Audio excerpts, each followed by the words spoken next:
Rien un petit peu. Je veux dire, quand tu arrives ici, tu te dis pas à un moment, bah tiens, faudrait peut-être que je travaille. T'as des gens quand même, des équipes qui se plient en 4 et toi t'es là, t'arrives, tu te dis bah je vais faire mon petit air au piano. Regarde, ça tourne. Ah, bonjour à tous.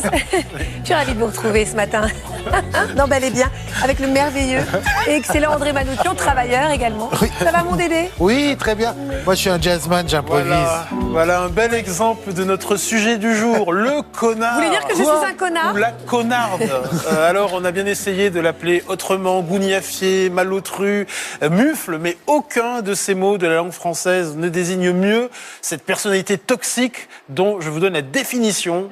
Connard, insulte désignant quelqu'un qui se comporte de façon déplaisante et déplacée par manque d'intelligence, de savoir-vivre ou de scrupules.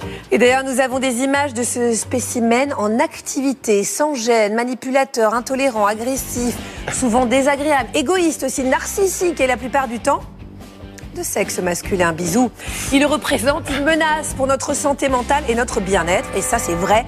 Et comme on ne peut pas le changer, on vous explique comment le repérer, l'éviter et composer avec lui grâce à la gentille, très gentille équipe de Bel et Bien. Notre Dream Team d'experts, notre psychiatre Christophe André et notre neuropsy Sylvie Chocron. Et puis aussi nos chroniqueurs Elsa Wolinski, Marie-Trey Stéphanie et Stan Gusman. Et puis l'homme qui travaille ses chroniques jour et nuit, mais sans discontinuer, qui remplace tout ce qu'il a à faire par le travail de cette émission, André Manoukian. Allez Agathe, quel est le menu de cette émission? Alors, le journaliste scientifique et auteur du livre Le Connard, enquête sur un phénomène de société mal compris et sous-évalué, Éric Lablanche, nous présente ses résultats passionnants. Quelle est la différence entre un con et un connard? À quoi est-ce qu'on reconnaît ce dernier? Il nous livre tous ses conseils pour se simplifier la vie. Comment réagir face aux agressions d'une personne malveillante et agressive? Le spécialiste en communication comportementale Charlie Clark nous explique ce qu'il faut lui répondre et comment lui clouer le bec. Et vous allez voir, c'est jubilatoire. Enfin, grande question, en amour, les hommes sont-ils tous des connards? Élément de réponse avec notre chroniqueuse au cœur brisé, Elsa Wolinski, qui s'est offert une séance avec la psychanalyste spécialiste du couple, Sophie Cadalen, pour comprendre pourquoi elle est toujours attirée par les bad boys.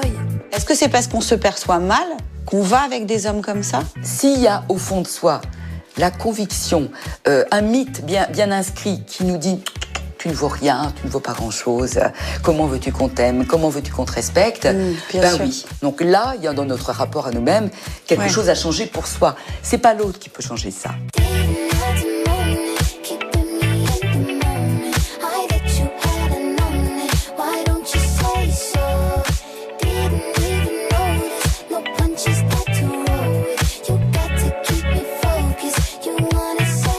Salut les amis. Salut Ali. Bonjour. Alors dans un instant, on ouvre notre dossier du jour, mais d'abord Stan Gusman nous embarque pour un voyage au pays de la connardise. C'est le tour du monde en 80 secondes.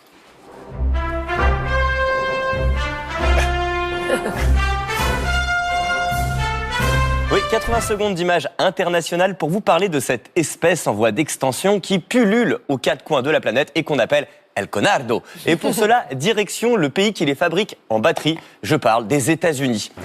Et vous allez constater que là-bas, comme ailleurs, on les trouve en masse dans les sphères du pouvoir. À commencer par un secteur sans foi ni loi, le fabuleux monde des affaires, avec tout en haut de la chaîne des connards, un homme dont la bêtise et la méchanceté sont sans égal. Je vous présente Martin Shkreli, et rien qu'à sa façon de se déplacer chez lui, tout porte à croire qu'il appartient à la race des connards. S'il a été surnommé l'homme le plus détesté d'Amérique, c'est tout simplement parce qu'il a d'abord racheté les droits d'un médicament de trithérapie pour les malades infectés par le virus du sida, avant d'en augmenter le prix de 5000%, faisant ainsi passer le traitement anti-VIH de 13,50$ à 750$. Et le pire, quand on interroge ce marchand de mort sur le sujet, c'est qu'il ne regrette rien. Rien de rien. If you could rewind the clock a few months, I wonder if you would do anything differently. I probably would have raised the price higher and made more profits for our shareholders. Eh bien, comme disait Jacques Villeray dans le dîner de cons... Mais quel connard, ce type! Bien dit. Ah non, mais là, Fascinant, hein? Ouais. on a très envie de lui Oui, franchement, de lui frapper le visage et après de griffer contre du papier de verre. Je comprends. Et ce pendant 24 heures. Évidemment, ça soulage. Autre sphère du pouvoir où les personnalités malveillantes règnent en maître, la politique est là. Vous me voyez venir, on va parler du meilleur d'entre nous, l'ancien président américain, Mais bien sûr. Donald Trump. C'est cadeau. Donald Trump, qui est devenu maître dans l'art de la connardise, et son ressort de prédilection pour l'exercer, l'insulte. À l'égard de qui? De sa cible préférée, les journalistes. I think you should let me run the country, you run CNN, and if you did it well, your ratings would be much better. If I may ask one other question, Mr. President, if I may ask one other question, are you worried? That's enough. That's enough. Mr. President, that's I was going to ask one other. The other folks. That's enough. Pardon me, ma'am. Excuse me, that's enough. Et si vous avez le malheur d'être journaliste, de sexe féminin et d'origine étrangère, alors là c'est le bingo facho, le mépris se mélangera au sexisme et au racisme, comme avec cette journaliste américaine d'origine asiatique qui questionne le président sur les chiffres de la mortalité liée au Covid.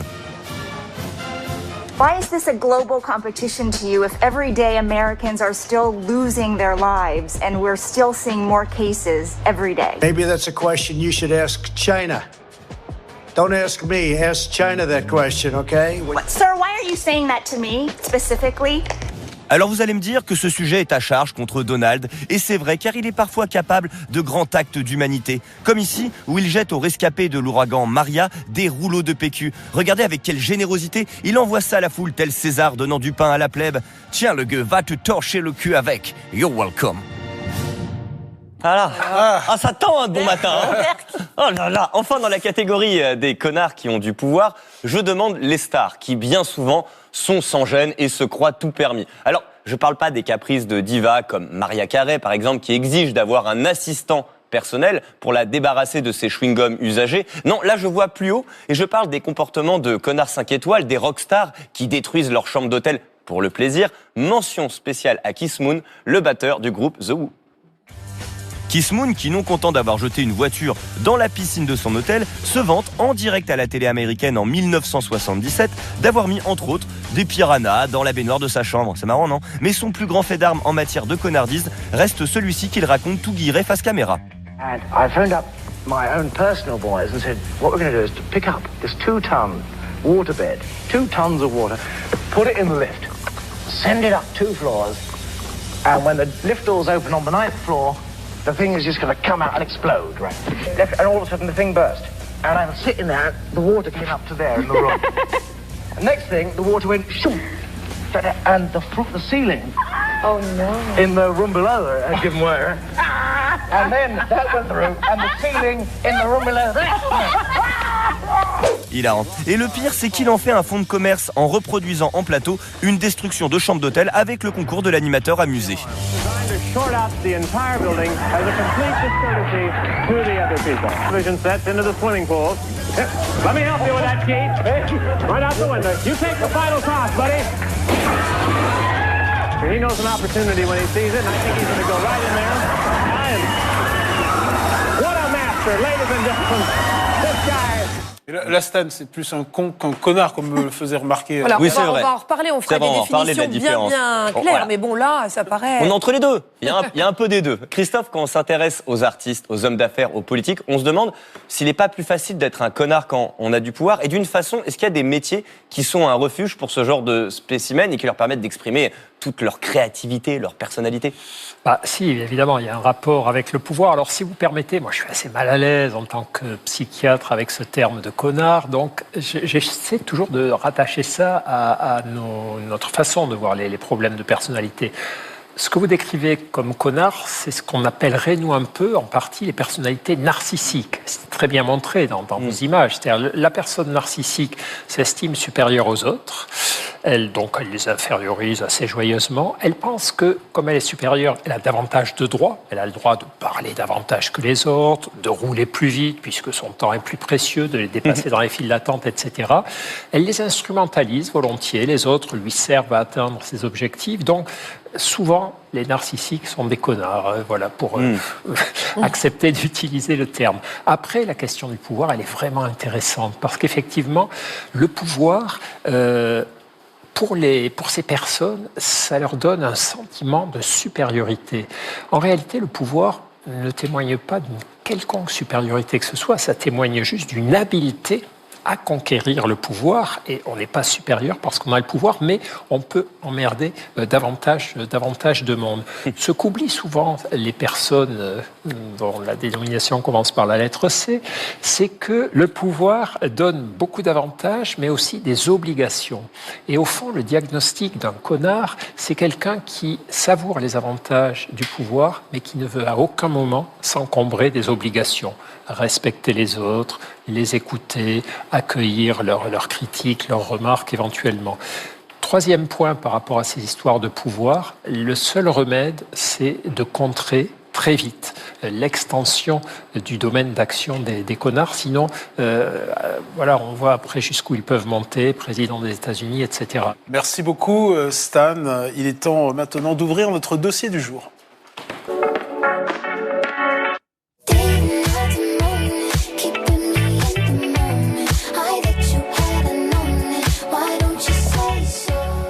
Alors, vous le savez, il existe une infinité de connards. Alors, en préambule, Sylvie Chaucron, pouvez-vous nous expliquer à quel type, ça tombe sur vous, à quel type de spécimen on va s'intéresser dans cette émission? Le fait est qu'il y a eu une étude aux États-Unis où ils ont interrogé des centaines de personnes pour leur demander de définir ce que pour eux était un C. Et ils ont eu des dizaines, voire des centaines de définitions. Ça explique à quel point, finalement, on a énormément de choses à leur reprocher. Alors, aujourd'hui, on ne va pas parler de ceux dont on pourrait dire que, finalement, ils méconnaissent leur ignorance. C'est-à-dire ceux dont on pourrait dire qu'ils ne sont pas intelligents. Puisqu'on l'a vu dans la définition, il y avait un comportement répréhensible qui peut être par manque d'intelligence. Alors, on ne parlera pas de cela. On va parler plutôt de ceux qui ont un comportement vraiment répréhensible, ceux qu'on pourrait appeler les goujats, ceux qui, comme Christophe l'a dit, vont croire que tout est permis, qu'il n'y a pas de règles, que tout leur est dû, etc. Et il y a même une signature cérébrale de ces personnes-là qui ont ce problème de comportement, puisque en fait notre cortex frontal, et plus particulièrement notre cortex préfrontal, on pourrait même dire dorsolatéral, et on pourrait même dire dans l'hémisphère gauche, cette partie-là du cerveau, elle est là pour nous aider à contrôler notre comportement, pour réguler nos émotions, pour nous empêcher d'être agressifs, de laisser exploser comme ça notre volonté de domination, notre agressivité. Et on a donc une région dans le cerveau qui nous protège d'être une personne goujate. Et donc, du coup, c'est de ces personnes-là qu'on va parler aujourd'hui. Alors maintenant qu'on a identifié le profil type auquel on va s'intéresser et auquel on va s'attaquer, Stan Gusman. Ouais. Et oui, toujours lui, et pourtant ça n'en est pas un de... Stan, vous allez nous expliquer pourquoi nous vivons dans une ère de connardise sans précédent. Et oui. Vous en connaissez forcément un, ou deux, ou plus, hélas. Je parle du connard. Vous savez, celui qui coupe la file, qui écoute sa musique à fond après 23h, qui parle fort au téléphone dans le train, qui jette ses déchets dans la rue alors que la poubelle est juste à côté. Car c'est bien ça, son terrain de jeu. Les incivilités. Une zone grise qui n'est pas punie par la loi et dont il profite sans aucun scrupule. Et c'est bien là le souci. Car cette personne malveillante n'est pas un délinquant. On doit composer avec. Et les conséquences sont néfastes pour notre santé et notre bien-être. Par son comportement sans gêne, il fait naître stress, burn-out, anxiété, perte de confiance, harcèlement. Bref, c'est un parasite pour la société. Une société 2023 qui les fabrique à la chaîne. Mais alors pourquoi ? Déjà, nous vivons dans une société crypto-capitalo-individualo-libérale où l'individu supplante le collectif. Nous pensons d'abord à nous. Un égocentrisme boosté par la société de consommation et ces slogans publicitaires qui nous décomplexent au quotidien parce que nous le valons bien. Et puis après tout, c'est si bon de se faire un caprice, non ? Et non content de boursoufler nos égos, les internets nous ont assis dans notre bon droit. Hier encore, Bardot chantait son plaisir d'emmerder le monde sur son assourdissante Harley. Et aujourd'hui, sur les réseaux sociaux, nos comportements les plus vils sont adoubés par la communauté qui nous suit, comme cette jeune influenceuse qui jette une chaise du 30e étage de son immeuble afin de plaire à ses followers sans se soucier des conséquences. Et le pire, c'est qu'aucune des personnes sus-mentionnées, de la jeteuse de chaises à celui qui coupe la file, non, aucun d'entre eux ne souffre de pathologies psychologiques de type bipolarité ou dépression. Ils n'ont donc aucune excuse ni circonstances atténuantes. Ils se croient juste tout permis. Mais ensemble, ce matin, nous allons terrasser ce produit déviant de la société de consommation qui nous spolie, victime de la connardise de tous les pays. Unissez-vous. Éric Lablanche, auteur du manifeste contre le connard, est là pour nous apporter des solutions. Bonjour. Oui, le voilà. Bonjour Éric Lablanche. Bonjour, Vous êtes essayiste, journaliste scientifique et l'auteur d'un livre que j'ai adoré, c'est Le Connard, enjeux et perspectives. Enquête sur un phénomène de société mal compris et sous-évalué. Ma première question concerne l'anatomie du connard. Quelles sont les 3 caractéristiques qui permettent de l'identifier à coup sûr ? Alors, c'est quelqu'un qui va se comporter de façon désagréable ou déplacée, ça c'est la première chose. La seconde caractéristique, c'est qu'il pense que lui, il a le droit. C'est ce que disait Christophe André tout à l'heure, c'est quelqu'un qui s'autorise à.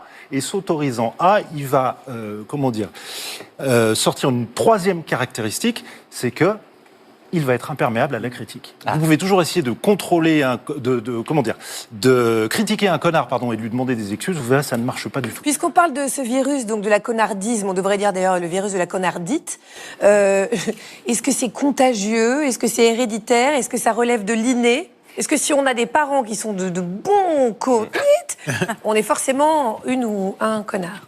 Alors, c'est un petit peu compliqué de répondre à cette question parce que c'est dur de dire que c'est inné.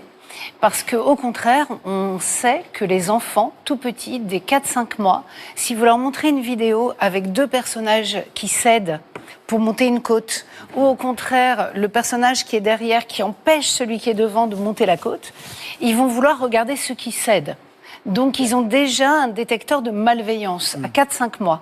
Et si on recommence la même expérience à l'âge où ils peuvent attraper, c'est-à-dire à partir de 6-8 mois, ils vont vouloir attraper les personnages qui s'entraident et ils vont pas du tout vouloir attraper les personnages qui se gênent. Donc, ils ont un détecteur de malveillance, on va dire, de goujaterie. Donc c'est dur de dire que c'est inné. Par contre, ensuite, c'est sûr qu'en grandissant, tous ces bébés qui étaient naturellement altruistes et empathiques vont pas devenir des ados ou des adultes altruistes, empathiques, philanthropes, aidants, etc. Donc il se passe clairement quelque chose en vieillissant et si on reprend le même type d'expérience, on s'est rendu compte que si des enfants marchent dans la rue et voient une victime, par exemple, faire une chute. Si, à l'âge de 8-9 ans, ils sont à 2, ils vont aider cette personne à se relever encore plus que s'ils étaient tout seuls. Okay. Mais à l'adolescence, s'ils sont à 2, ils vont aider beaucoup moins la personne à se relever que s'ils sont tout seuls. Ce qui veut dire qu'au fur et à mesure où on grandit, le groupe, le regard de l'autre, peut pousser certains enfants à prendre finalement, à ne pas prendre plaisir, à être quelqu'un qui se comporte bien, qui respecte les gens, mais plutôt l'inverse, c'est-à-dire à prendre du plaisir, à un petit peu humilier les gens, un petit peu les agresser, un petit peu les dominer. Et il se peut à ce moment-là, à l'adolescence, que le groupe joue un effet justement renforçateur. Donc quand on se pose la question, est-ce que c'est contagieux et est-ce que grandir dans une famille où on se comporte mal peut pousser à se comporter mal, il y a sans doute des effets de mimétisme. Alors, on peut aussi se construire en opposition de ses parents. On peut avoir des parents qui se comportent très mal et justement en réaction se comporter très bien. Mais le fait est qu'on peut, dans un groupe, se sentir très fort quand on va humilier quelqu'un qui est tout seul ou quand on va le prendre de haut et devenir un goujat. Éric Lablanche, vous avez très très bien expliqué que le connard n'exprime aucun regret quand il a des gestes d'incivilité, quand il est méchant, etc. Est-ce que ça fait de lui un psychopathe, Christophe ? Le fait qu'il ne s'excuse pas, qu'il ne se remette pas en question ? Ouais, alors c'est tentant de faire cette comparaison. Le psychopathe, c'est quelqu'un, effectivement, qui a pas d'empathie, pas de remords, pas de culpabilité, qui manipule volontiers autrui, qui résiste aucunement à ses impulsions, à ses frustrations, et qui adopte ce qu'on appelle des comportements antisociaux. Mais là où Éric Lablanche a mis le doigt sur quelque chose d'important, c'est que le psychopathe, il va aller jusqu'au délit, parfois, jusqu'à la délinquance. Sauf qu'on considère aujourd'hui qu'il peut y avoir des psychopathes en col blanc. C'est-à-dire, il y a le psychopathe de prison, qui se bagarre, qui vole des voitures, et puis le psychopathe de conseil d'administration, qui reste toujours du bon côté de la justice. Mais globalement, quand même, un vrai psychopathe, à un moment donné, il va transgresser la loi, ce que ne font pas les personnes commençant par la lettre C que vous décrivez dans votre livre. Donc, et puis, dernier point, c'est pas parce qu'on peut poser un diagnostic de personnalité pathologique. On n'est pas dans les maladies, comme le disait Stade, de personnalité pathologique, que c'est une absolution. Je peux très bien avoir une personnalité psychopathique et je suis quand même responsable des délits que je commets. Alors, Éric Lablanche, quelle est la différence entre un con et un connard ? C'est relativement simple. Le connard, il est méchant. Le con, il est bête. Oui, c'est pas con. Question de la plus haute importance pour vous. Oui. Les yeux dans les yeux, Éric, pourquoi nous les femmes sommes majoritairement victimes de connards? C'est-à-dire pourquoi est-ce qu'il y a plus de connards quand même chez les hommes? Est-ce que Renaud avait raison quand il chantait « Car aucune femme sur la planète sera jamais plus con que son frère, ni plus fière, ni plus malhonnête, à part peut-être Madame Thatcher ». La réponse, c'est vraisemblablement l'éducation. Moi, je ne suis pas de ceux qui donneraient une réponse de type hormonal. Les hormones des garçons sont différentes de celles des filles. C'est pas la testostérone. Non, c'est pas la testostérone. On fait porter à la testostérone beaucoup de connardises. Je ne suis pas certain que la testostérone, à elle toute seule, explique autant de choses. Non, je pense que c'est l'éducation, bien entendu. Et si je peux me permettre, il y a aussi le problème du pouvoir. On vit dans des sociétés où ce sont les hommes qui ont le pouvoir, et le pouvoir, malheureusement, révèle nos mauvais penchants. Le jour où les pouvoirs seront vraiment également répartis entre hommes et femmes, alors on pourra répondre à cette question. On a le temps, on a quelques décennies encore, il paraît. Le jour où les femmes prendront le pouvoir et où les musiciens avec les femmes prendront le pouvoir, on vivra dans plus d'harmonie. Sylvie, on fait un gouvernement tous les deux? Moi, franchement, je vais vivre dans votre pays, ça c'est sûr. Sylvie, on est d'accord, la connardise des hommes s'exprime le plus souvent à l'égard des femmes, et l'exemple le plus frappant, c'est celui du masculiniste roumain Andrew Tate en 2022. Ah non, mais alors lui, vous allez voir, mais pour le coup, il cumule tout, lui. Donc c'est ce criminel misogyne qui a fait fortune dans le trafic d'êtres humains, etc. Il s'était vanté de sa richesse en s'en prenant directement à la jeune militante écolo Greta Thunberg au travers d'un tweet. Et si je dois le traduire, ça serait comme ça. Salut Greta, j'ai 33 voitures, une Bugatti, 2 Ferrari qui consomment 15 litres d'essence au 100. Et c'est qu'un début. Merci de fournir ton adresse mail afin que je puisse envoyer une liste complète de ma collection de voitures et de leurs énormes émissions respectives. Ce à quoi la militante écolo avait répondu ceci, elle est parfaite. Oui, s'il te plaît, éclaire-moi, envoie-moi un email, petitebiteénergie@achète-toi-une-vie.com. Bravo Greta. Ouais. Alors victoire par KO pour Greta.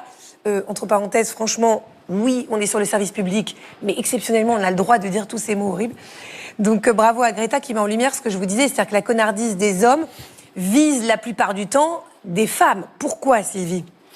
Alors, il y a une équipe de chercheurs en Géorgie qui a essayé vraiment d'étudier ça. Donc, ils ont pris plus de 1000 personnes et ils leur ont demandé qui, pour vous, est le plus grand des... C. Et là, donc ils ont tout catégorisé. Alors, tout d'abord, clairement, ce mot qui commence par un C est un mot genré.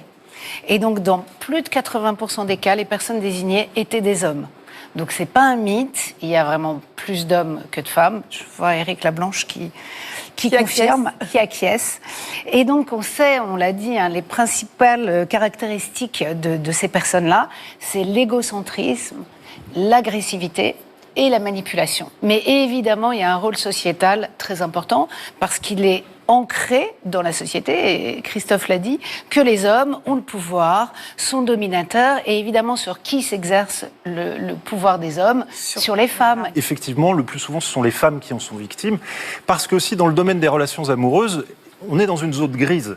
Comme disait Bizet, l'amour est enfant de bohème et qui n'a jamais connu de loi. Et quand il n'y a pas de loi, le connard, il adore ça. Donc, sur les réseaux sociaux, où il n'y a pas de loi.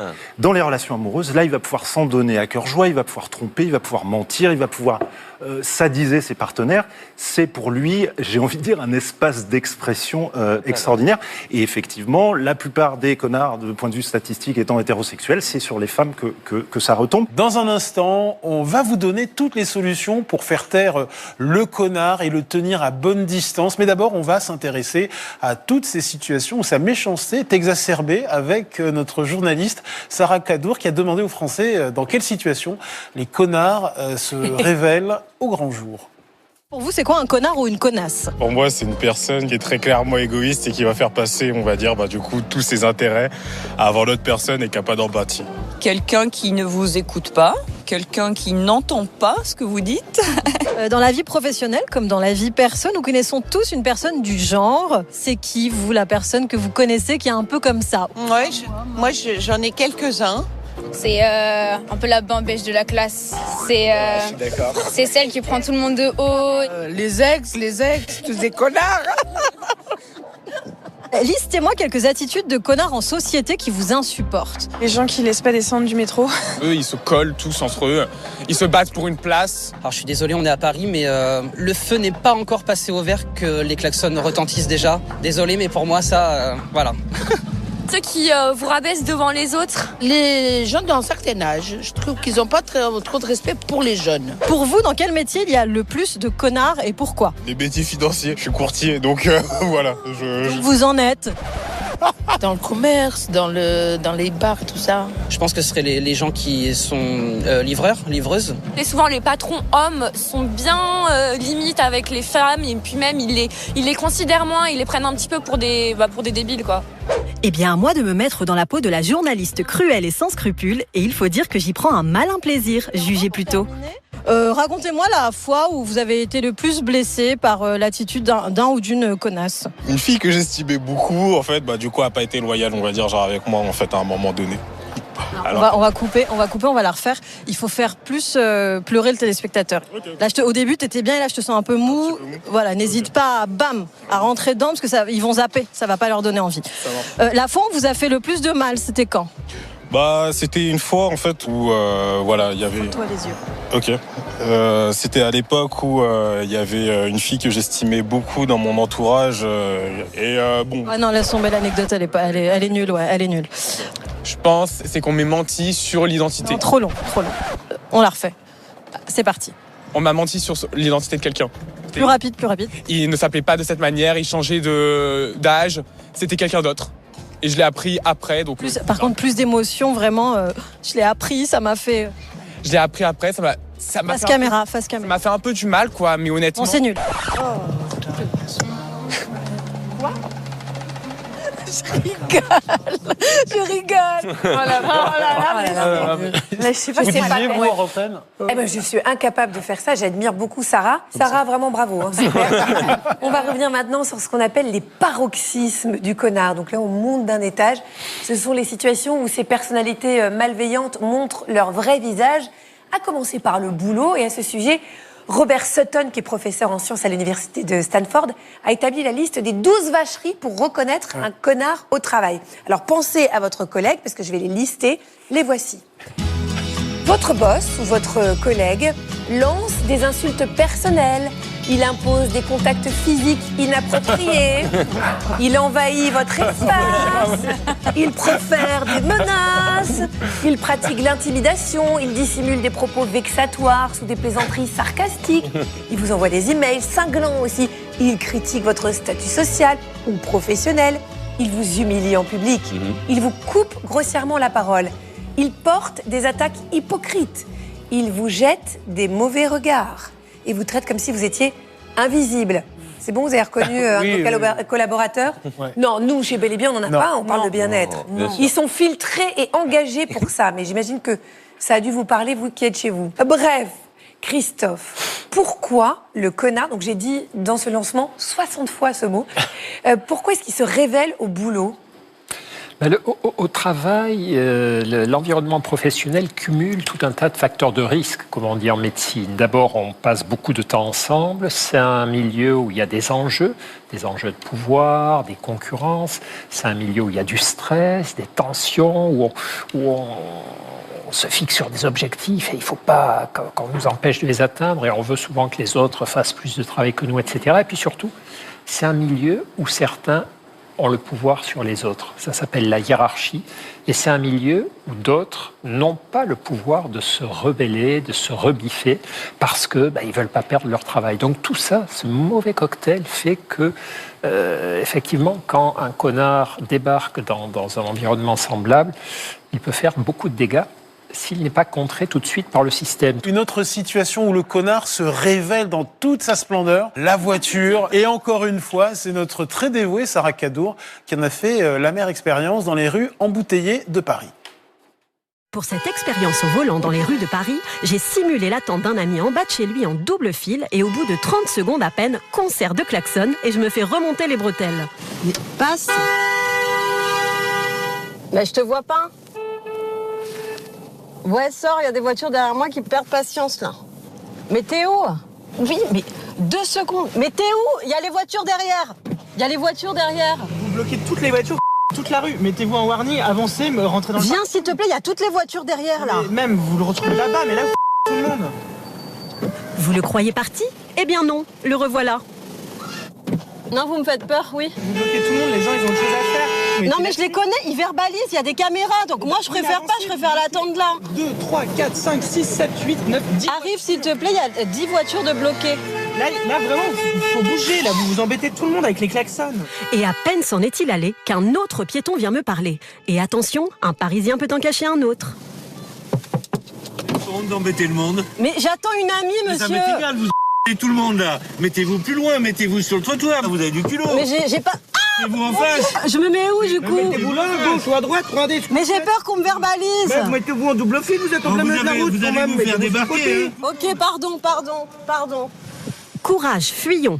Hélas, je suis bloquée par une autre voiture, mais heureusement, un agent de propreté vient à ma rescousse. Il peut passer. Il peut pas passer, mettez-vous là-bas, ça fait 2 fois que le monde, madame. Soyez réaliste un peu. Bah, pour moi, il allait passer mais là. non, il passe pas, la voiture elle est plus large que la vôtre. Ah, bah fallait pas s'acheter une Mercedes. Mettez-vous là, il y a de la place. Et vous téléphonez quand vous êtes garé là-bas. Bah, je t'attends en bas. Eh, tu veux pas te barrer? Ah, si, je vais me barrer. Là, elle est partie. Non, mais elle est extraordinaire quand même. Ça. Bon, Éric Lablanche, pourquoi est-ce qu'on retrouve pas mal de connards au volant? Parce que la voiture, dans notre psyché, dans notre psychologie, est un instrument de pouvoir. C'est un instrument merveilleux. La voiture, ça permet d'aller d'un endroit à un autre à 200 km Non, pardon, pas 200 km à 110 km à l'heure. C'est une sorte d'extension de nous-mêmes. Et effectivement, quand on est dans sa voiture, on est dans un espace clos et on est le roi de la route, on est le roi du monde. Et anonyme. En plus, on est anonyme. Ouais. Voilà. Et alors, peut-être faut-il poser la question à nos amis chercheurs pour nous expliquer pourquoi la voiture constitue une sorte d'extension en même temps du corps et en même temps de la personnalité. Parce que véritablement, la voiture est une extension de soi. Et on a montré qu'effectivement, dans le cerveau, quand vous utilisez vos mains ou quand vous utilisez un outil que vous avez l'habitude d'utiliser, cet outil, il est incorporé véritablement à votre schéma corporel. Donc la voiture, non seulement c'est une extension de soi, mais c'est aussi une expression de son caractère. Vous avez vu qu'on n'a pas tous les mêmes voitures, on n'a pas des voitures de la même taille, de la même couleur, de la même puissance. Et donc la voiture, elle dit aussi quelque chose de notre personnalité. C'est véritablement l'expression de notre pouvoir de domination. Il y a une autre situation où le masque du connard tombe, c'est le voisinage. Ah oui. Alors là, entre le jeune du dessus qui met la musique à fond en rentrant de soirée, celui qui fait ses travaux à 6h le dimanche matin et tout, c'est vrai que les relations entre voisins, ça peut vite virer au cauchemar. D'ailleurs, alors je vais vous lire une sélection des pires messages de voisinage laissés sur les portes d'immeubles, parce que c'est fantastique. Donc celle-là, je l'adore. Chère voisine comblée du 3e étage, la nuit des uns s'achève là où aboutit l'orgasme des autres. Notre tranquillité journalière également.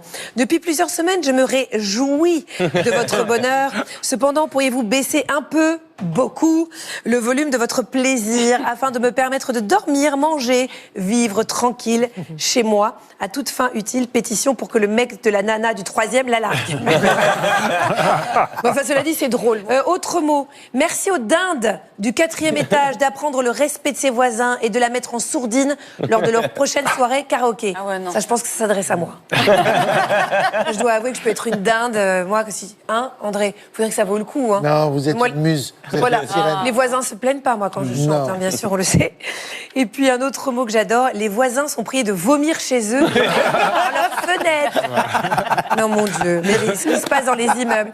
Pourquoi est-ce que, Christophe, nos chers voisins ont tendance à se comporter comme des connards, et surtout, comment est-ce qu'on peut pacifier, parce que c'est le but, ces conflits qui peuvent parfois conduire au pire.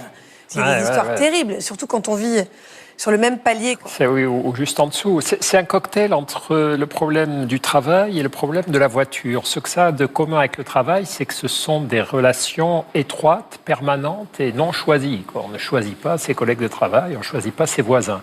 Ce que ça a de commun avec la voiture, c'est que c'est aussi une question de territoire. Un certain nombre de personnes considèrent que quand elles sont chez elles font ce qu'elles veulent chez elles. Elles peuvent chanter, danser, marcher en talons aiguilles à 3h du matin, etc. Et donc, là aussi, mauvais mauvais cocktail. Et vous avez raison de souligner la vraie question, c'est qu'est-ce qu'on peut faire? Parce que rentrer dans un cycle punitif où on devient soi-même connard pour punir les connards, on va tomber sur des gens plus compétents que nous dans le domaine, peut-être plus délicieux. Donc effectivement, c'est vraiment important de tenter de mobiliser un peu les autres voisins.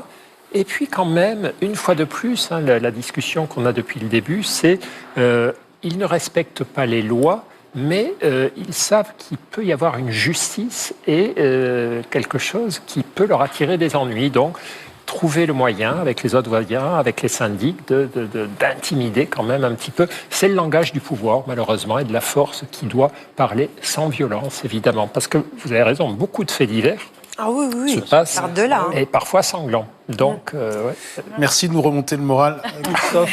Il est temps maintenant de répondre à cette grande question soulevée par la chanteuse Coxy en 2007. Si t'enlèves la séville, ça fait garçon et garanton, ma fille, garanton. Les garçons sont-ils tous des connards en amour? Quoi? Quoi? On en parle avec Asa. Ah, moi j'en ai eu aussi. Vous en avez eu beaucoup? Oh là là. C'est au-delà, mais Géry, rentre pas tous dans le studio, mon Dieu. Moi, je vous avoue que cette chronique, elle m'a fait me remettre en question. Et parce que j'ai repensé à ma vie amoureuse et j'avais deux choix. Ou j'allais vous mentir, ou j'allais être très honnête.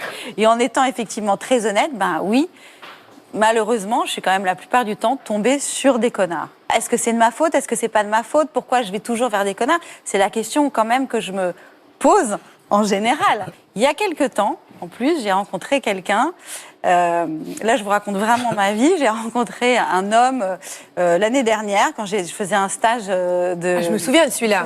Un stage de surf. Non, c'était au Maroc, mais c'était un Marseillais. Un stage de surf. Et vous savez, c'est comme quand on rencontre les moniteurs de ski. Faut pas les revoir sans leur combi. Ça, c'est extrêmement important. Ou les pianistes sans leur piano. Ou les pianistes Ou les surfeurs l'hiver quand ils se sont coupés les cheveux. Non, mais c'est ça. Donc alors, le surfeur marseillais sans la planche de surf et à Paris, ça n'a pas donné la même chose. Ça a été une telle catastrophe que je me suis dit que j'allais lui écrire une lettre ouverte que je vais vous lire ce matin. À toi qui m'as offert comme cadeau le guide Yuka de l'alimentation équilibrée. Non mais dites donc. À toi qui m'as demandé de mincir pour que tu ne sois pas attiré par d'autres. À toi qui m'a fait croire l'espace d'un soir que mon âge était passé de mode et que la vingtaine était l'âge d'or. Parce que dans ma vie, je m'en suis tapé des méchants, des menteurs, des lâches, des immatures. Mais toi, tu es un combo de tout ça. En vrai, quand on se rend compte qu'on s'est trompé, ce n'est plus à soi que l'on pense, mais c'est surtout aux autres femmes. À toutes les prochaines qui perdront du temps et des petits bouts de cœur à tes côtés. Je parle de toi, mais vous êtes beaucoup dans cette case narcissique et toxique. Au nom de mes rondeurs, des pressions permanentes que nous recevons de mes sœurs de lutte, au nom de ma fragilité, de ma candeur et de notre sororité à nous, les femmes, je t'annonce que toi, le méchant, tu es en voie de péremption. La révolution, elle va se passer dans nos bras, alors attention, ça va tanguer. T'as compris? Non, il n'y aura pas de non, mais ça, c'est fait. Mais comme j'ai pas envie de faire le hamster qui recommence toujours les mêmes histoires et tout ça, je suis allée voir la psychanalyste Sophie Cadalen pour comprendre si c'était moi la fautive ou si c'était le connard.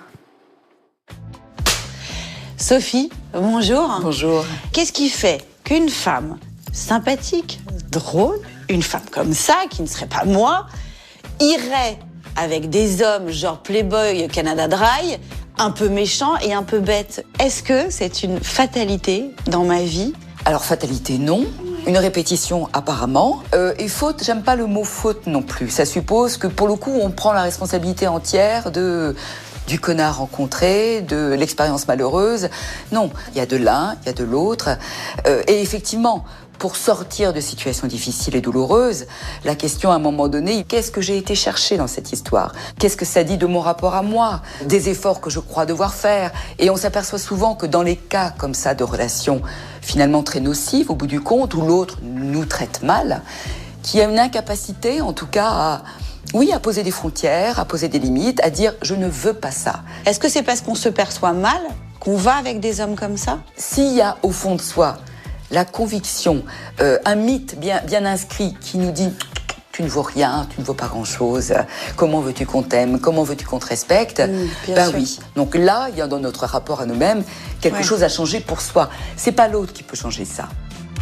Vous l'avez compris, l'une des raisons qui me pousse à faire les mêmes erreurs en amour, c'est un manque de confiance en moi qui m'amène à sortir avec des hommes toxiques. Mais je ne suis pas la seule responsable, l'héritage culturel joue aussi son rôle. Est-ce que c'est une histoire de genre? Est-ce que les hommes sont plus connards que les femmes, je veux dire? Il y a de la culture, il y a de l'éducation, il y a de l'atavisme, il y a des répétitions là aussi. Comment on échappe à nos costumes comme ça d'hommes et de femmes, où l'homme va être justement celui qui entreprend les choses, celui qui les défait aussi, celui qui les abîme, et la femme, cette petite chose fragile qui se laisse un peu malmener, qui attend son guerrier ou son prince charmant. On est en train de défaire tous ces schémas-là. Et justement, en réalisant la part que l'on prend dans notre élection du connard éventuel, c'est aussi comme ça qu'on change ces passes-là. Bien sûr. Donc c'est une histoire à deux et ce n'est pas que à cause du connard. Non, c'est pas que à cause du connard, parce que quand on a un peu élucidé ça, quand on a un peu farfouillé dans ce qui nous anime, le connard, après, je vous assure, on le reconnaît très vite. Ça veut pas dire qu'on va pas y aller. C'est bien ça le problème. Mais on en revient très vite. Et si on en revient très vite, on n'est pas abîmé. Oui, ça c'est vrai. À la première alerte, on dira non. Oh bah non. Ouais. Je passe au tour. Finalement, non. Enfin, pour ne pas répéter les mêmes erreurs en amour, Sophie m'emmène sur d'autres pistes de réflexion. On a beaucoup de mal à s'autoriser un peu de bonheur, un peu de bonnes heures. Comme si moi, j'avais pas le droit à, comme si non, la vie, c'était pas ça, comme si peut-être ma vie a été douloureuse jusque-là. Il n'y a pas de raison que maintenant, elle devienne un petit peu plus simple, un petit peu plus heureuse. On est le premier créateur de nos propres obstacles. Je vous remercie beaucoup, Sophie. Merci beaucoup. Bonne chance pour la suite. Oui, grâce à vous, le bonheur s'offre à moi. J'adore bonne chance. Je suis fan de Sophie Cadal. Ah ouais, elle est adorable. Elle est adorable. Elle est adorable. Elle est ultra compétente. Enfin, je pense que franchement, elle doit aider bien des patientes. Merci à Sophie Cadalen. Maintenant, j'y vois évidemment plus clair. Et surtout, elle sort un livre en ce moment, Vivre ses désirs vite, aux éditions Philippe Ray. Je vous le conseille. Alors, Sylvie, est-ce que c'est parce que je me refuse le bonheur? Est-ce que c'est parce que j'ai pas confiance en moi que je tombe toujours sur des connards? Est-ce que c'est de ma faute? Alors, c'est sûr que si on a un manque de confiance en soi, ou si on ne croit pas trop dans les relations, peut-être que dès que quelqu'un va s'intéresser à nous, même si c'est un goujat, on va se sentir valorisé, narcissisé, et peut-être que du coup, on va laisser un peu de côté le fait qu'il y a des choses quand même dans son comportement qui nous plaisent pas énormément, simplement parce que on existe dans les yeux de quelqu'un et on valorise finalement la relation plus que la personne. Après, il y a quand même d'autres choses qui peuvent se passer aussi dans la relation. Alors, il y a évidemment le fait que certaines femmes peuvent être attirées par les dominateurs, par les bad boys, par les gens qui se comportent mal, jusqu'à ce qu'elles se rendent compte que finalement, elles sont vraiment avec un goujat qui les maltraite et qu'elles méritent beaucoup mieux. Mais il y a un autre aspect dont on n'a pas parlé, c'est qu'il se peut très bien aussi que ce ne soit pas la fragilité de la femme, mais au contraire sa force, qui pousse à surenchérir, à être de plus en plus irrespectueux, de plus en plus goujat pour essayer de rivaliser finalement avec une femme qui est peut-être véritablement impressionnante. Et la seule méthode qu'ils ont, la seule chose qu'ils ont trouvée, c'est de rabaisser cette femme pour eux se surélever. Donc je suis pas sûre que ce soit toujours un signe de fragilité. Et puis enfin, il y a peut-être une autre raison. Peut-être qu'Elsa, vous êtes tellement ouverte aux autres et tellement empathique que vous laissez une chance à ces hommes qui sont en vérité des C, Et que finalement, vous vous dites qu'après tout, comme les philosophes existentialistes le disent, on n'est pas tous obligés de rester tels qu'on est et de subir notre passé. On a peut-être la possibilité de changer. Et peut-être qu'en leur donnant leur chance, vous essayez de leur permettre de changer, parce qu'il y a aussi la plasticité cérébrale, on peut tous évoluer. Peut-être que vous essayez de les élever, mais que finalement, c'est une tâche qui est bien au-delà de vos forces et que c'est peut-être ça ce qu'il faut changer. Trop d'altruisme. Non mais alors, attendez, moi j'adore cette émission. Je m'élève avec vous. Je soigne tous mes mots. C'est extraordinaire, cette émission, bel et bien. Merci Elsa. Alors dans un instant, on vous explique comment faire face à ces agresseurs, car le pire avec eux, c'est qu'on ne peut pas les changer. Il faut donc apprendre à vivre avec eux ou à les rembarrer. Mais pour y arriver, on ouvre la boîte à outils.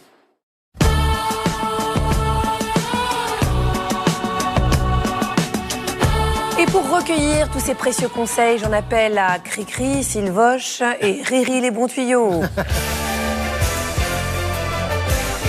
Oui Riri, on ne se connaît pas très bien mais vous avez déjà un surnom. Et oui, on fera une émission sur les gens qui mettent des surnoms partout comme moi. Alors la règle d'or quand on affronte un connard, c'est d'organiser une réponse collective. C'est-à-dire que seul, on ne peut pas grand-chose face à son assurance et à son aplomb. Précision faite, on passe au premier conseil. C'est l'humour. Dites-nous en plus, Christophe. Oui, le langage est un outil de pouvoir formidable, surtout l'humour, qui permet de chambrer quelqu'un en lui enlevant la possibilité de riposter agressivement. Si on a de l'humour, effectivement, devant un public, la personne qu'on vise est quand même un petit peu dépourvue, démunie. Et il faut aussi avoir un humour associé à de la répartie. Parce que moi, j'ai beaucoup d'humour, mais 3 heures après ou 3 jours après. Donc, malheureusement, je ne peux pas en faire profiter les copains. Et c'est vrai qu'on a des tas de répliques très célèbres sur ce registre. Une des plus connues, vous la connaissez peut-être, c'est celle de Chirac, un jour qui fait un bain de foule, et puis un type l'insulte, « Les connards !» Et Chirac dit « Enchanté, moi c'est Chirac !» Voilà, l'humour, on l'a ou on ne l'a pas, malheureusement. On passe au deuxième tuyau pour faire face à la connardise des gens. Fuir. Alors est-ce que c'est pas un peu l'âge quand même de fuir, Eric ? Faut-il affronter le connard ? Courage fuyant, il n'y a que ça à faire.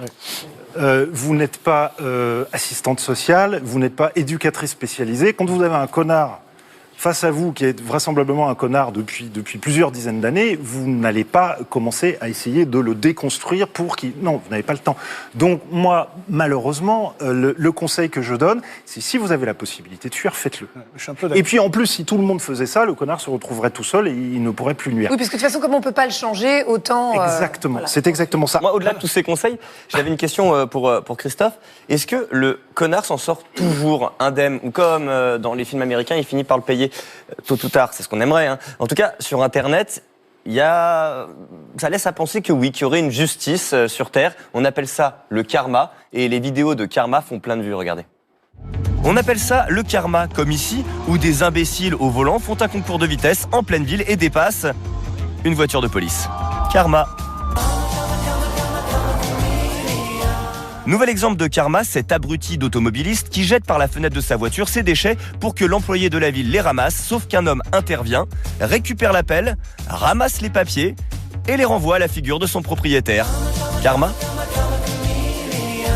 Dernier exemple, ce monstre qui s'en prend à un chien sans défense en essayant de le shooter tel un ballon et qui, 1, tombe et 2, se fait poursuivre par le reste de la meute.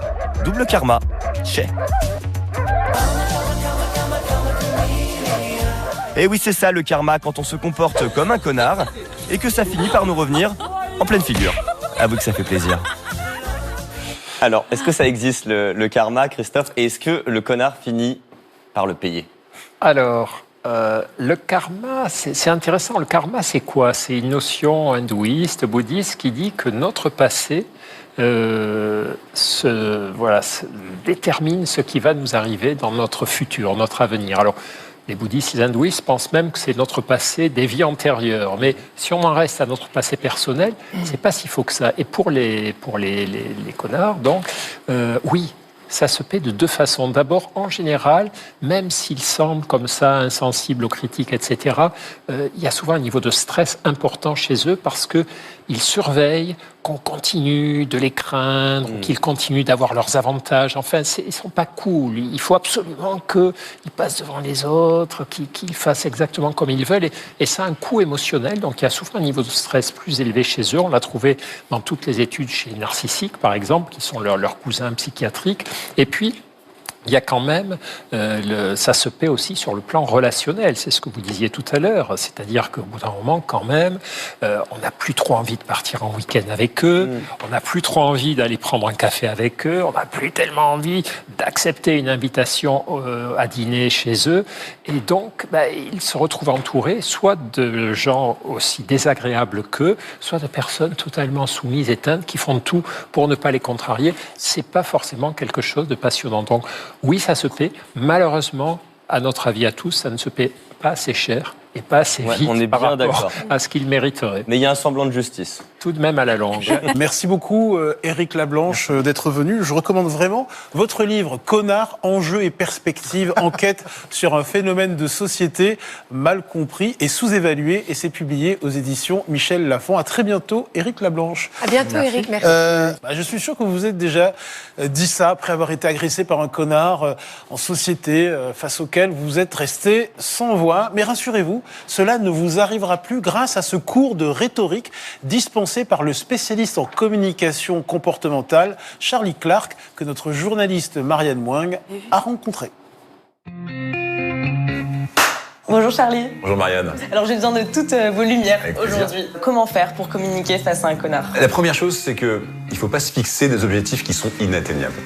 Un connard, vous ne pourrez jamais le changer. Donc, vous dites pas « je vais absolument le changer, il va devenir sympa grâce à moi, etc. » Non. Fixez-vous des objectifs de maîtrise. C'est ramener les choses sur soi, sur ce qu'on peut contrôler, et non pas sur la personne d'en face qu'on ne peut pas contrôler. Par exemple, dites-vous, quand je serai face à cette personne, je ne vais pas m'emporter. Ou je vais essayer de lui sourire. Donc j'ai quand même l'impression qu'il faut vraiment sortir de l'émotionnel. Ouais, absolument. La personne malveillante, elle vous emmène toujours du côté des émotions. Elle n'est jamais très rationnelle.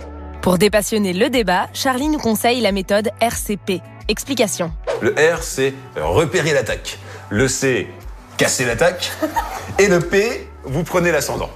Waouh. Vous voulez qu'on explique? Alors c'est parti. Donc on repère l'attaque. Alors repérer l'attaque, la personne malveillante, elle utilise de nombreuses figures de style. Par exemple, la théorie des rôles. Elle vous enferme dans un rôle, le rôle du méchant, dans le rôle de l'agressif, et elle se met toujours dans le bon rôle. Bien sûr. Seconde figure de style souvent utilisée par les personnes malveillantes et que l'on doit repérer, le choix truqué. Explication. C'est le pire truc. Vous avez forcément perdu. On vous propose deux solutions qui sont forcément mauvaises.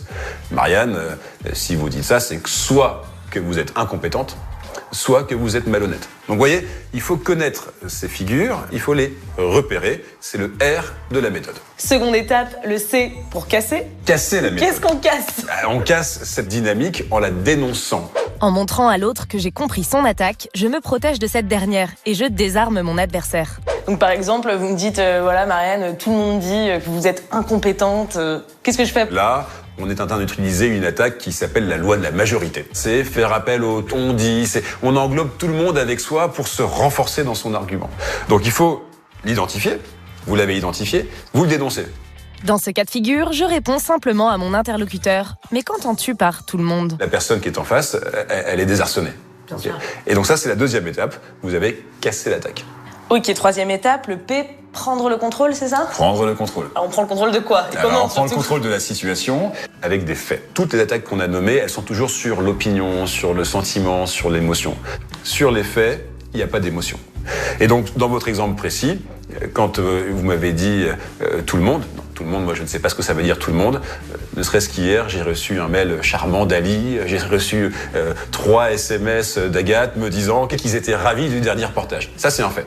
Ouais, bien sûr, c'est vrai, c'est indéniable. C'est indéniable. Okay. Et en faisant ça, vous reprenez l'ascendant. En fait, on rationalise l'échange. Exactement. Avec une personne qui est malveillante. Exactement. On est égal à égal face à des faits. Et un fait, c'est incontestable. Alors Charlie, pour conclure, j'ai quand même l'impression qu'il faut en fait être toujours plus intelligent qu'un connard. Il faut prendre le dessus, et il faut élever le débat. C'est quand même beaucoup d'efforts, hein? C'est beaucoup d'efforts. Mais regardez, vous venez de passer 5 minutes avec moi et vous avez réussi. Merci Charlie. Merci beaucoup. Je sors armée. J'espère. Alors, on remercie évidemment Marianne et Charlie Clark pour leurs précieuses astuces. Il est temps de clore la page des connards. On va ouvrir un autre chapitre de notre émission, youhou, consacré à un sujet plus complexe, les personnalités toxiques. Et ça, c'est grâce à notre journaliste Marie-Trey Stéphanie.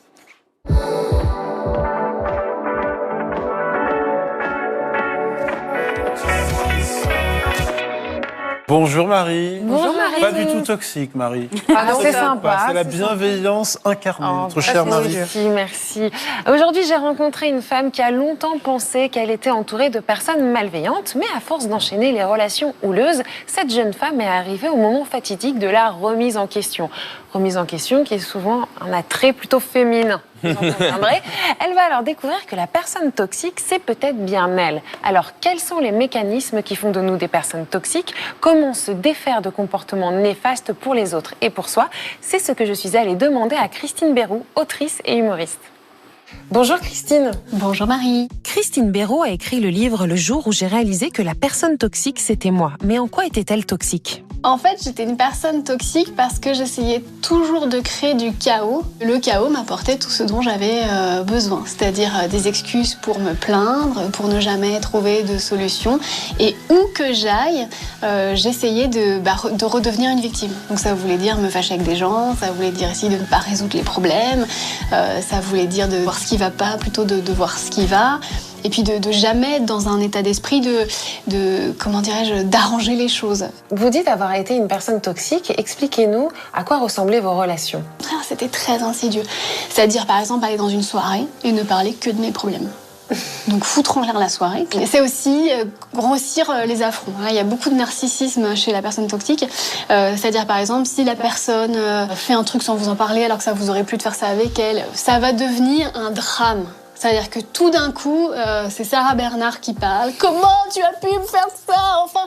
Parce qu'en fait, ça vient taper sur notre blessure, ça n'a rien à voir avec la personne est libre, elle doit faire ce qu'elle veut, mais tout d'un coup, tout est à propos de nous, tout devient un affront, tout devient un drame. Un drame. Donc en fait, on va faire du chantage affectif, et après, le lendemain, on va faire le deuxième acte. C'est-à-dire, je suis vraiment désolée, je sais pas ce qui m'a pris de t'avoir dit ça et ça. Et en fait, on va faire un drame de rédemption. On incarne ce drame, on le rejoue en fait. C'est-à-dire, il faut sauver le soldat Ryan dans notre tête tous les jours. Et on n'a aucun détachement. À quel moment vous avez eu un déclic? Qu'est-ce qui s'est passé? C'était pendant le confinement. C'était à l'époque où on avait tous beaucoup de temps pour réfléchir. Je discutais avec une amie qui m'a fait comprendre que j'étais toujours dans la plainte et que je ne voulais jamais de solution. Et sur le coup, j'ai été vexée. En fait, mon esprit s'est mis à me servir tous les dossiers les uns après les autres, en fait, où j'avais pas voulu trouver de solution. J'étais tellement contente de rester une victime. Mais j'ai eu de la chance qu'on me dise un jour, Christine, en fait, là, tu reproduis un schéma qui est déviant, qui est dysfonctionnel. Et quand on grandit entouré de gens qui ont des comportements dysfonctionnels, donc qui sont toujours dans la dispute, la manipulation, l'humiliation, en fait, on arrive dans la vie, on n'a pas le même GPS que tout le monde. On se dit, tout le monde me veut du mal, donc je vais être méchant avant qu'on soit méchant. Et pour se débarrasser de ces anciens réflexes, Christine va alors employer une arme redoutable. C'est la sincérité, c'est la gentillesse, c'est la vulnérabilité. C'est dire aux gens droit dans les yeux, tu m'as fait mal, donc qu'est-ce qu'on fait? Voilà ce que je ressens. On essaie de se faire comprendre de l'autre. Une fois que vous avez choisi le terrain de la sincérité, en fait, ça paye cash. Christine décide de s'excuser auprès des proches qu'elle a fait souffrir. Et j'ai été surprise, en fait. Les gens qui vous aiment vraiment accueillent votre mea culpa avec beaucoup de bienveillance. Un peu de déni aussi. Mais non, mais pas du tout. Mais enfin, mais jamais de la vie. Est-ce qu'on reconnaît plus facilement les personnes toxiques autour de soi? Alors, il y a des alertes rouges. Déjà, c'est la personne, vous la connaissez pas et elle se met tout de suite à vous dire du mal de quelqu'un. Donc ça, bon, ça arrive. On aime bien faire ça des fois. Voilà, je sais. Ensuite, si vous voyez que la personne est un peu mythomane, qu'elle vous raconte des histoires en grossissant les traits, ça veut dire que si la personne vous ment sur des détails, elle peut vous mentir sur des choses beaucoup plus grandes. C'est toujours la faute des autres. Pour la personne toxique, c'est jamais sa faute. Donc ça, quand on est avec une personne toxique, souvent on marche sur des œufs parce qu'on a peur de déclencher telle ou telle réaction. Bon bah ça, c'est pas normal. Et enfin, l'ultime conseil pour repérer les personnalités toxiques, écouter son ressenti. Tout simplement, faut aussi comprendre quelque chose, c'est que votre inconscient comprend les choses avant vous. Donc, quand quelqu'un vous fait vous sentir mal, c'est acté. Le jury a parlé. Enfin, je veux dire... Faut se faire confiance. Voilà, c'est ça, exactement. Merci beaucoup. Avec plaisir, Marie. Merci beaucoup. À bientôt. Alors, malgré son expérience au contact des personnalités toxiques, Christine ne parvient toujours pas à les éviter à tous les coups. Et c'est ce qu'elle raconte dans son nouveau livre, Le jour où j'ai rencontré le connard de trop. On l'a compris, avec le témoignage de Christine Béroux, les personnes toxiques le sont surtout par mécanisme de défense. La solution pour Christine, ça a été déjà de se faire accompagner pour comprendre ce qui se jouait, puis d'être le plus sincère dans ses relations, verbaliser ses peurs, sortir du schéma des petites manipulations. Christophe, est-ce qu'il y a beaucoup de personnes comme Christine qui ne soupçonnent pas leur toxicité et qui vont souvent pointer du doigt les autres quand le problème finalement c'est eux? Oui, c'est une vieille observation. Hein. C'est Socrate qui disait « nul n'est méchant volontairement ». C'est-à-dire les humains qui sont délibérément casse-pieds, toxiques, méchants, finalement, c'est quand même pas la majorité des gens, mais on peut l'être à son corps défendant. Et effectivement, un des symptômes des problèmes que je peux avoir, c'est quand tout le monde me semble avoir des problèmes. S'il me semble que tout le monde est pénible, toxique, casse-pied, c'est qu'il y a peut-être un souci qui vient de mon côté. Les deux critères qu'on applique en psychologie, en psychiatrie, pour définir une personnalité toxique, ce sont premièrement un critère de stabilité temporelle. C'est-à-dire, est-ce que je suis juste pénible quand j'ai du chagrin, quand je suis stressé, ou est-ce que tout petit déjà, j'avais du mal à garder mes copains, j'étais pénible, etc. Bon. Et deuxièmement, c'est la stabilité relationnelle. Est-ce que je suis pénible juste avec certaines personnes, des cibles un peu plus fragiles, un peu plus vulnérables, ou est-ce que finalement, avec tout le monde, ça se passe mal? Alors, elle décrivait très bien ces symptômes, le besoin de dire du mal des autres, le besoin de me plaindre, la tendance à mentir quand ça m'arrange. Moi, j'aime bien etc. aussi. Oui, non, mais la question, c'est est-ce que c'est tout le temps avec tout le monde? Non, mais je plaisantais. Il est premier degré. Oui, c'est vrai, Agathe, quand même, elle balance. Hein. Et effectivement, quand on en arrive au stade où elle en est arrivée, on prend conscience et puis on se dit non, c'est plus possible. Voilà, je dois faire mon mea culpa. Elle a eu le cran d'aller en parler à ses proches qui l'ont validé dans d'écouter ce qu'ils ont ouais, à dire. ça c'est vraiment super. Donc voilà, c'est un exemple très. Mais il faut avoir un sacré courage quand même pour faire ça. Hein. Bravo à elle. Ouais. Alors, vous le savez tous, la chanson peut être un formidable outil pour se venger des connards qui nous ont fait du mal, surtout en amour. Dans l'univers de la musique, on appelle ça des revenge songs. Entendez, chansons de vengeance. On parle de ce phénomène avec notre musicothérapeute André. Viens voir le docteur.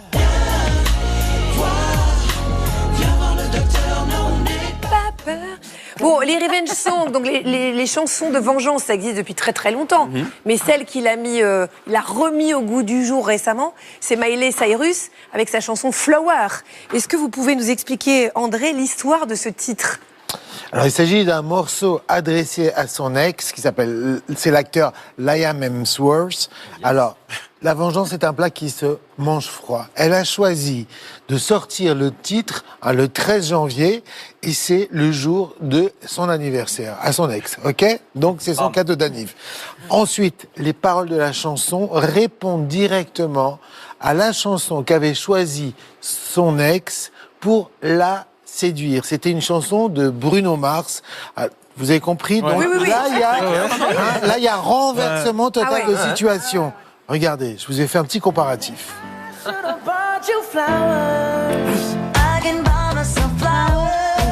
Trop bien.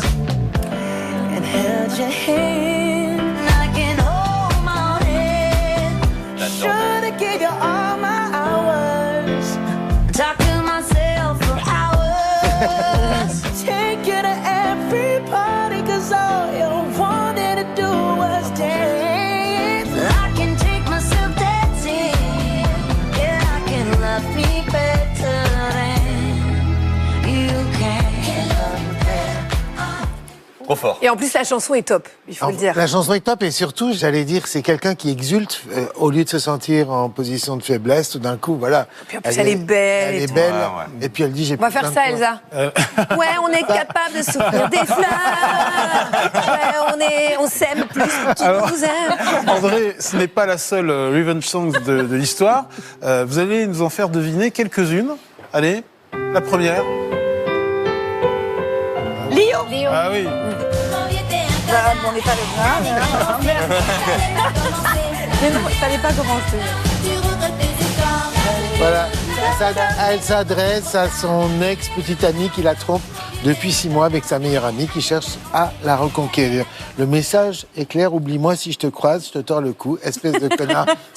Quand c'est dit en chanson, ça passe tellement mieux. C'est moins agressif. On est d'accord. Allez, deuxième titre. Deuxième titre. Elle est devenue un hymne, cette chanson, c'est bizarre. Ah bah, Gloria Gaynor.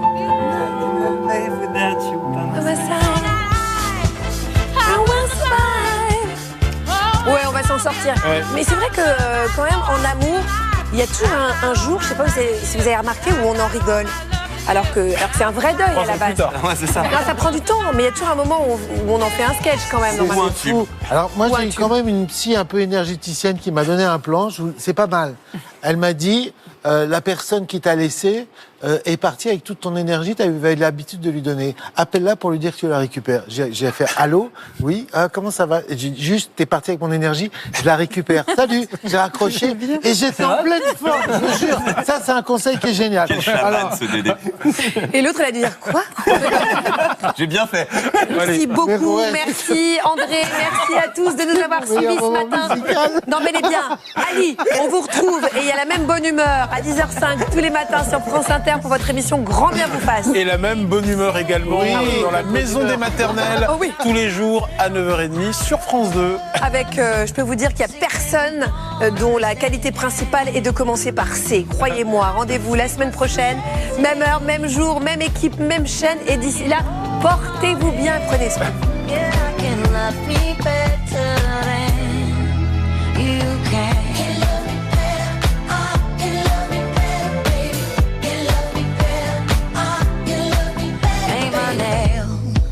Cherry red, match the roses that you laid. No remorse, no regret. I forgive every word you say. Ooh, I didn't wanna leave, babe. C'était votre magazine avec Néovadiol, expert soin de la peau à la ménopause des laboratoires Vichy. Demandez